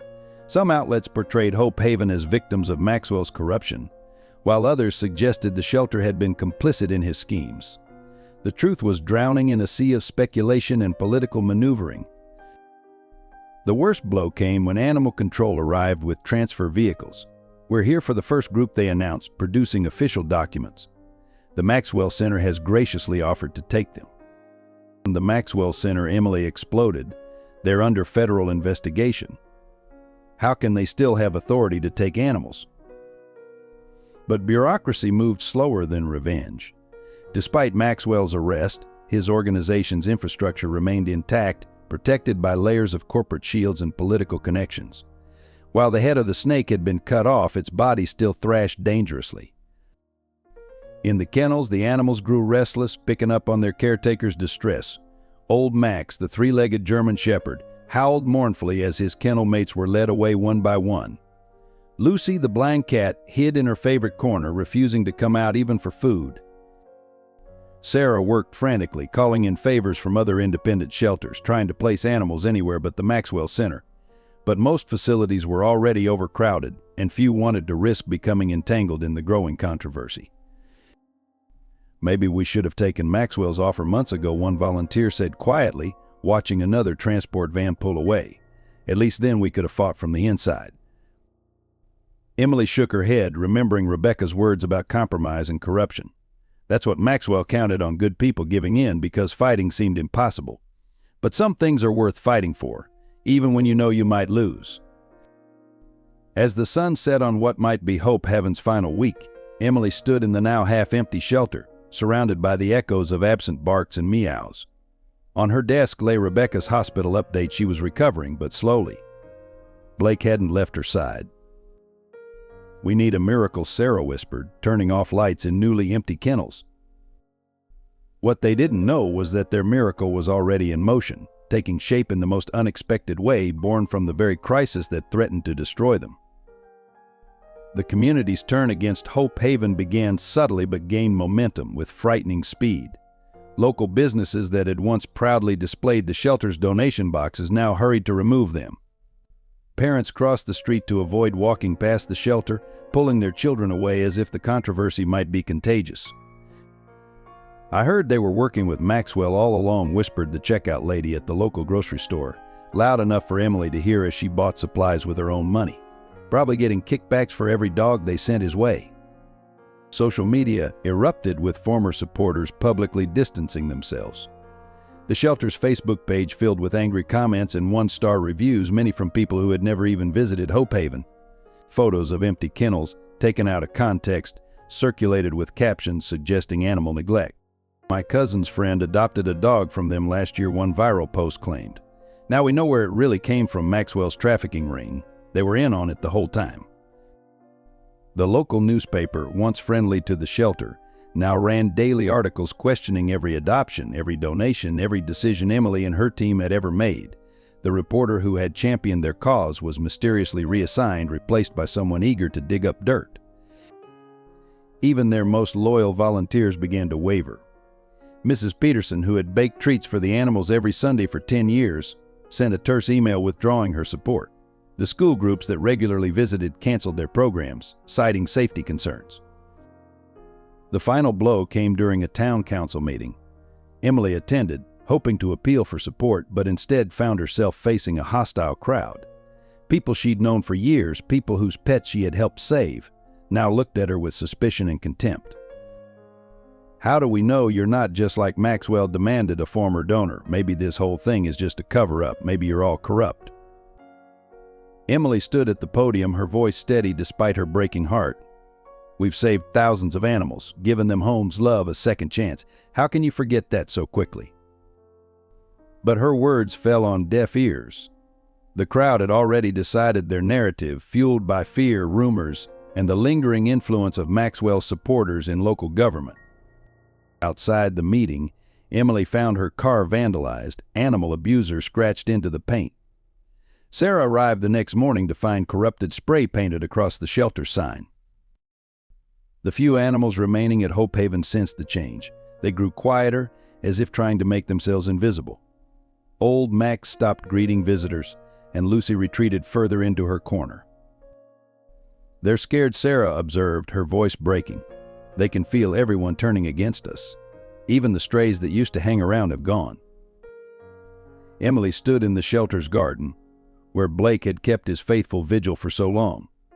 The empty space seemed to mock their current situation. Loyalty and truth meant nothing in the face of fear and prejudice. But as she turned to go inside, she noticed something small and defiant, a single daisy growing through a crack in the concrete, just like the ones Rebecca brought to her grandmother's grave. Sometimes, she realized, hope persists in the most unlikely places. The turning point came from an unexpected source. Jamie, the former Maxwell Center janitor, had been quietly gathering evidence for months. After witnessing Blake's kidnapping and Rebecca's shooting, he couldn't stay silent any longer.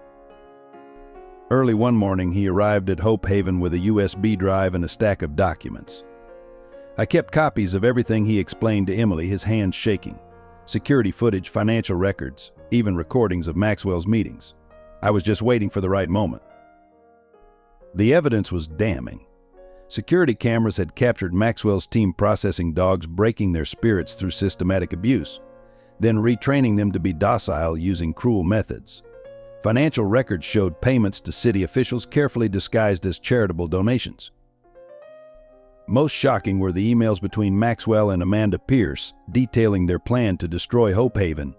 They had orchestrated everything: the false accusations, the community backlash, even the vandalism. Local journalists had been bribed to write negative stories, and social media campaigns were managed by paid trolls. "Look at this," Emily called to Sarah, pointing to a spreadsheet. "Every dog they stole has a price tag. Blake was listed for $75,000, their highest value acquisition, because of his special training and bond with Rebecca." The documents revealed a network far more extensive than anyone had imagined. Maxwell had similar operations in other cities, all hidden behind legitimate-looking shelter facades. They specifically targeted dogs with unique abilities or strong bonds with their owners, believing these animals would fetch higher prices. Jamie had also saved text messages from Amanda to the hired thugs who took Blake. "Break him completely," this time she had written. "Make sure he never trusts humans again." Sarah's hands trembled as she read through the evidence. This goes beyond animal trafficking, she realized. They were destroying bonds between humans and animals, making money off broken hearts and broken spirits. The most crucial piece of evidence was a video recording of Maxwell himself bragging to investors about his foolproof system. He explained how they identified target animals, manipulated vulnerable owners, and used their political connections to avoid scrutiny. "The beauty of it," Maxwell's recorded voice declared, "is that everyone trusts a shelter. Who questions people claiming to help animals? And if anyone gets too curious, well, accidents happen." Emily immediately called Detective Martinez, who arrived within the hour. As she reviewed the evidence, her expression grew increasingly grim. "This is exactly what we needed," she said, carefully securing the USB drive. "With this, we can trace the entire network. Every corrupt official, every bribed journalist, every fake adoption. It's all here." Jamie's courage came at a price.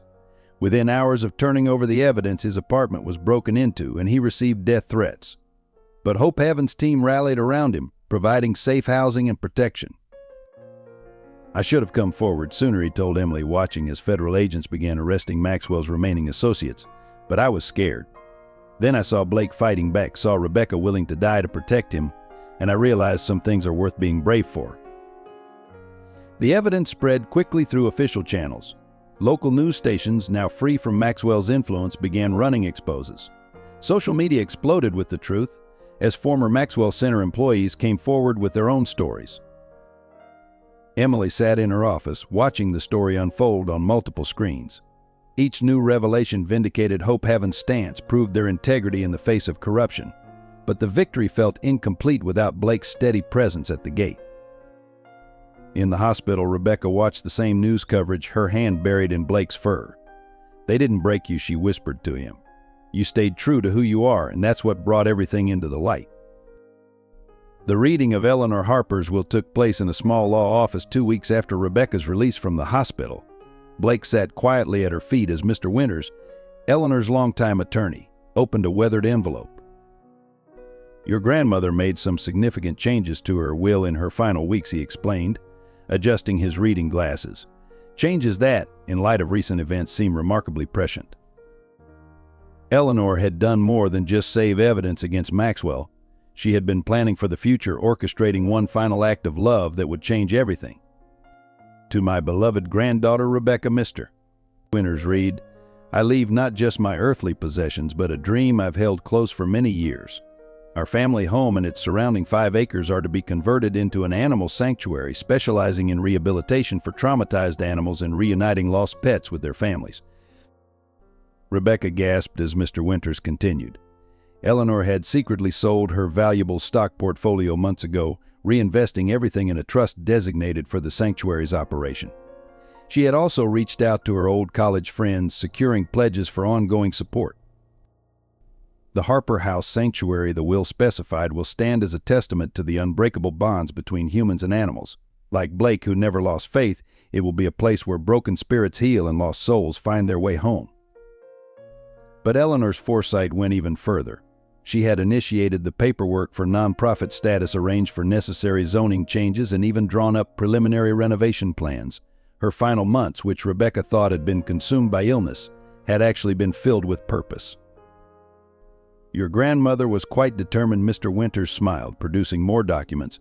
"She said that watching you and Blake together showed her what was truly important in life.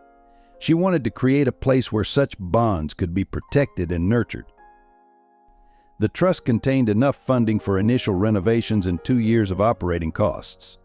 Eleanor had even written letters to local veterinary schools proposing partnerships that would allow students to gain experience while providing care for the sanctuary's animals." As Mr. Winters read through the details, tears streamed down Rebecca's face. Blake pressed closer to her legs, offering his steady comfort.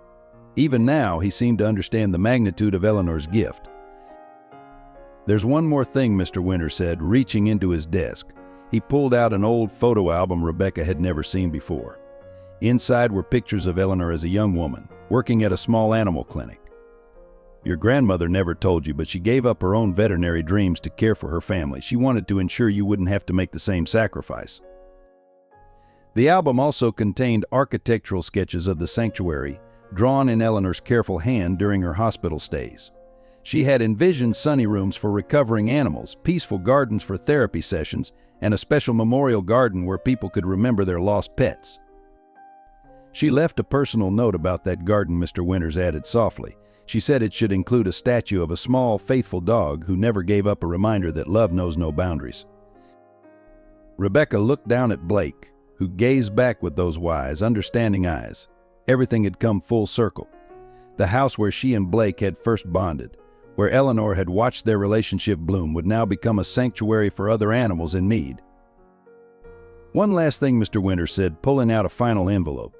"She left this for Blake. Inside was a brand new collar, custom made, with a tag that read Chief Therapy Dog, Harper House Sanctuary." "She knew," Rebecca whispered, fastening the collar around Blake's neck. "She knew all along that we'd find our way back to each other, that something beautiful would come from all this pain." The announcement of the Harper House Sanctuary coincided with the full public release of Maxwell's crimes. The community, shocked by the extent of his deception and moved by Eleanor's final gift, began to rally in remarkable ways. It started with Mrs. Peterson, who had withdrawn her support during the crisis. She arrived at Hope Haven early one morning, arms laden with freshly baked dog treats and tears in her eyes. "I should have known better," she said, hugging Emily. "After all these years, I should have trusted my heart." The local contractor who had once refused to repair the shelter's heating system now offered his services free of charge for the sanctuary renovations. "My daughter's puppy came from Hope Haven," he explained gruffly. "The best dog we've ever had. It's time to make things right." Social media, which had once been a weapon against them, became a platform for support. The same community members who had shared accusations now shared stories of Hope Haven's impact on their lives. Photos of happy adoptions flooded local Facebook groups, each with a personal testimony of Emily and her team's dedication. "Remember when they stayed open during the big storm?" one post read. "Emily slept on the floor with the scared dogs. That's who they really are. That's what we almost lost. The town council called an emergency meeting, but this time the crowd was different. Citizens packed the hall, many wearing "I Stand with Hope Haven" t-shirts hastily printed by a local shop. When Rebecca and Blake entered, the room erupted in applause. One by one, people stood to speak. A young girl described how Emily had helped her overcome her fear of dogs. An elderly man recounted how Hope Haven had cared for his cat when he was hospitalized. Each story added another thread to the tapestry of community support. The mayor, who had previously avoided the controversy, officially endorsed the Harper House Sanctuary project. Sometimes he admitted it takes a crisis to remind us who we truly are as a community. Mrs. Harper's vision isn't just about animals, it's about healing, trust, and second chances. Local businesses began organizing fundraisers. The hardware store donated supplies for renovations. Restaurants held benefit dinners. The high school art class offered to paint murals in the sanctuary's recovery rooms. Even the media changed its tune. The same newspaper that had questioned their integrity now ran a front-page story titled "Hope Haven, a Legacy of Love." They interviewed former adopters, volunteers, and staff members, painting a picture of an organization that had never wavered from its mission despite overwhelming odds. Jamie, the whistleblower, found himself celebrated rather than ostracized. Job offers poured in, but he chose to stay on as the sanctuary's maintenance supervisor. "I found my conscience here," he said simply. "This is where I belong." The most touching support came from other shelters across the state. They sent supplies, offered expertise, and promised to work together in creating a network of safe havens for animals in need. Maxwell's corruption had inadvertently sparked a revolution in animal welfare. Rebecca and Emily stood in the garden where Blake had kept his vigil, now transformed by community volunteers into a blooming sanctuary. Children played with recovering dogs while their parents helped paint fences. The sound of hammers mixed with barks and laughter. "Your grandmother knew," Emily said softly to Rebecca. "She knew that truth and love would win in the end." Blake, wearing his chief therapy dog collar proudly, moved among the visitors with gentle authority. Each person he approached seemed to stand taller, smile brighter. He had become more than just a symbol of loyalty. He was living proof that trust, once broken, could be rebuilt. "We're not just saving animals anymore," Rebecca realized, watching Blake comfort a nervous rescue dog. "We're healing people too." That's what Grandma meant about unbreakable bonds. The federal trial of Richard Maxwell and his associates lasted 3 weeks, but the verdict took the jury only 4 hours to reach. The courthouse was packed as the judge prepared to deliver the sentences, with Emily, Rebecca, and Blake sitting in the front row. "In my 30 years on the bench," Judge Harrison began, "I have rarely seen such calculated cruelty masked by such elaborate deception. You didn't just traffic animals, you betrayed the very essence of trust between humans and their companions." Maxwell stood impassively as the judge detailed his crimes: animal trafficking, fraud, conspiracy, attempted murder, and corruption. Each count added years to his sentence, culminating in what effectively amounted to life imprisonment. Amanda Pierce broke down as her own sentence was read: 15 years without possibility of parole. Her final glance at Rebecca held not anger but something closer to shame. The woman who had once betrayed Blake's trust would have plenty of time to reflect on the true meaning of loyalty. The dismantling of Maxwell's network revealed its full scope. 17 corrupt officials were indicted. 3 rival shelters were exposed as trafficking fronts. Over 200 missing dogs were traced and reunited with their original families. During victim impact statements, Rebecca stood with Blake by her side. "You thought you could break him," she addressed Maxwell directly. "But you didn't understand that real loyalty can't be broken. It can only be betrayed, and betrayal always comes to light." The evidence Jamie had provided proved crucial. Security footage showed Maxwell's personal involvement in what the press now called the breaking room, where dogs were systematically traumatized before being sold. These videos, too disturbing to be shown in open court, ensured that no appeals would ever succeed. As part of the settlement, all of Maxwell's assets were seized. The judge made an unprecedented decision: the proceeds would be divided among legitimate animal shelters, with the largest share going to the new Harper House Sanctuary. "Your crimes funded this restitution," Judge Harrison told Maxwell. "Your attempt to destroy hope will instead help create it. There's a poetry in that, don't you think?" Outside the courthouse, supporters cheered as Emily and Rebecca emerged with Blake. Television cameras captured the moment Blake approached Maxwell's transport van, not with fear or aggression, but with quiet dignity. His forgiveness spoke louder than any verdict. The FBI's investigation into Maxwell's operation continued, reaching into other states where similar schemes had taken root. Hope Haven and the Harper House Sanctuary became consulting resources, helping authorities identify signs of animal trafficking and abuse. Detective Martinez, who had supported them from the beginning, presented Blake with an honorary K-9 unit badge. "You're the one who brought it all down," she told him, scratching behind his ears. "Just by being true to who you are."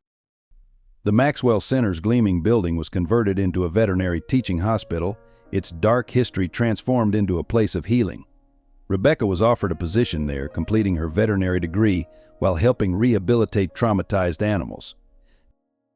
But perhaps the most satisfying justice came in the small moments, watching formerly terrified dogs learn to trust again, seeing reunited families cry tears of joy, hearing laughter return to places that had known only fear.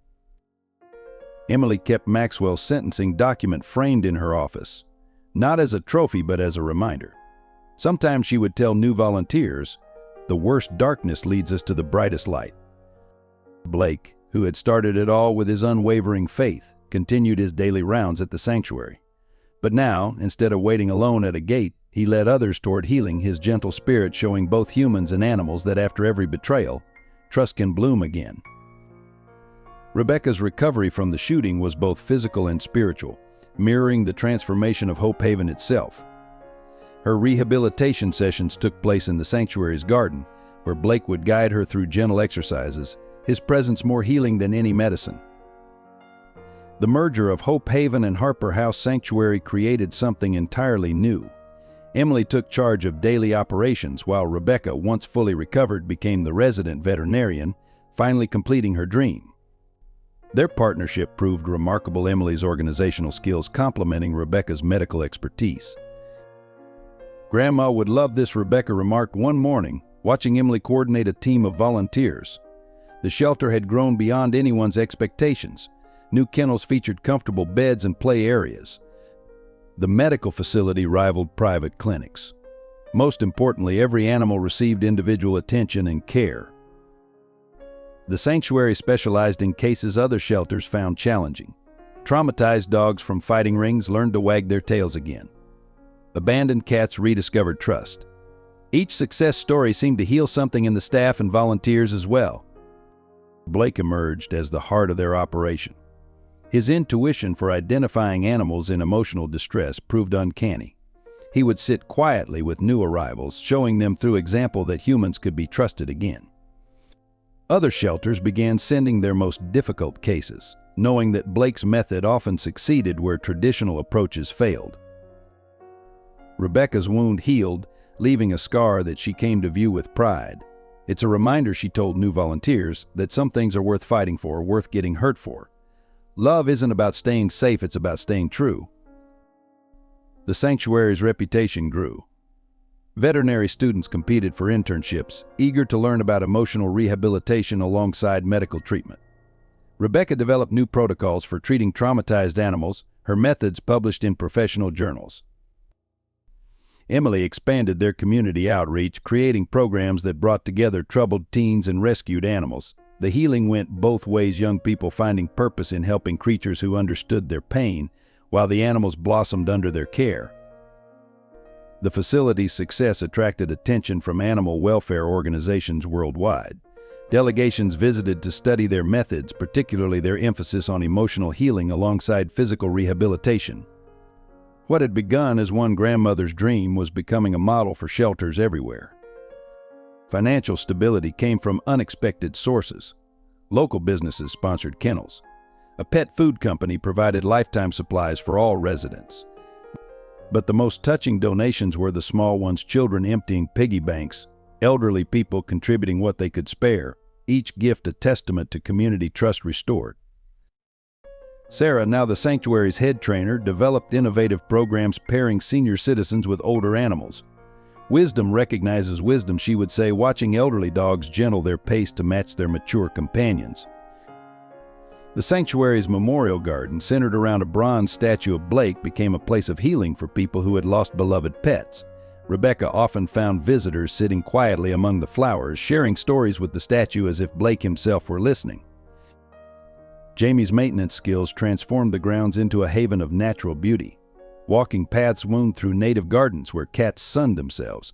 A small stream, carefully designed for safety, provided therapeutic water play for recovering dogs. But perhaps the most profound change was in the atmosphere. Where Hope Haven had once been a place of last resort, the sanctuary became a center of new beginnings. Laughter echoed through the corridors. Children's reading programs filled the cat room with quiet storytelling. Even the most traumatized animals eventually learned to play again. Rebecca, fully healed and thriving in her role, often paused in her rounds to watch Blake at work. He would move from kennel to kennel, offering comfort here, encouragement there, his presence a constant reminder of the sanctuary's founding principle that love, given enough time and trust, can heal any wound. 1 year after Maxwell's conviction, the Harper House Sanctuary hosted a special reunion event. Former residents and their families gathered to celebrate not just survival but transformation.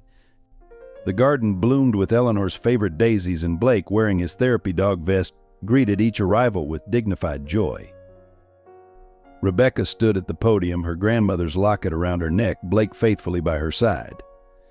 The audience included faces both familiar and new: Emily and Sarah from the original Hope Haven team, Jamie, who had risked everything for the truth, Detective Martinez, who had believed in them, and dozens of families whose lives had been touched by their work.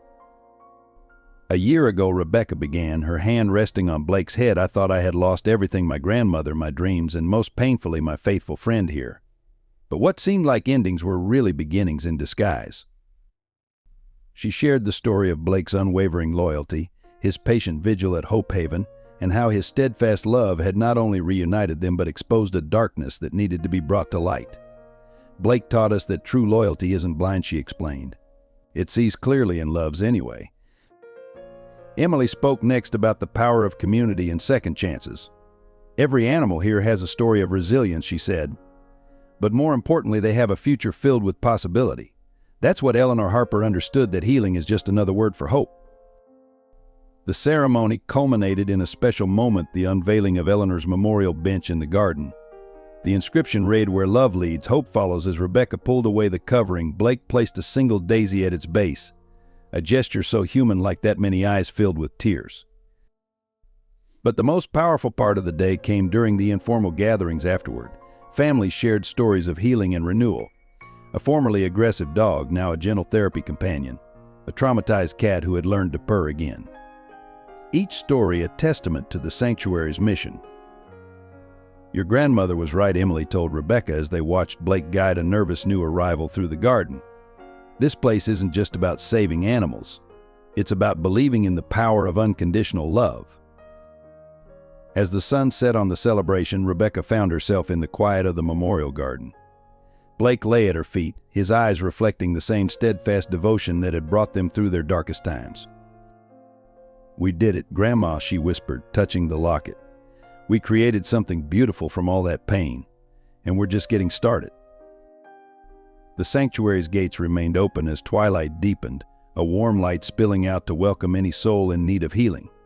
Inside, the sounds of happy animals and gentle voices created a symphony of hope, a living testament to the truth that love, given time and trust, can overcome any obstacle. Blake rose from his rest, ready for his evening rounds. There were new animals to comfort, scared spirits to soothe. Rebecca watched him go, knowing that their story would continue to inspire others. For in the end, it wasn't just about one dog's loyalty or one woman's perseverance. It was about the extraordinary power of ordinary love to transform darkness into light, fear into hope, and endings into beautiful new beginnings. If this story touched your heart, please take a moment to share your thoughts in the comments below. Have you experienced a similar bond with a pet? We'd love to hear your story. Don't forget to subscribe to our channel to support our team's mission of sharing these powerful tales of love, loyalty, and redemption. Each subscription helps us continue finding and telling stories that matter. Share this video with your friends and family. Someone out there might need to hear this message of hope and perseverance today. Hit the like button if you believe in the power of unconditional love and second chances. Your support means the world to us and helps these stories reach those who need them most. Together we can spread more stories of hope and healing. Thank you for being part of our journey.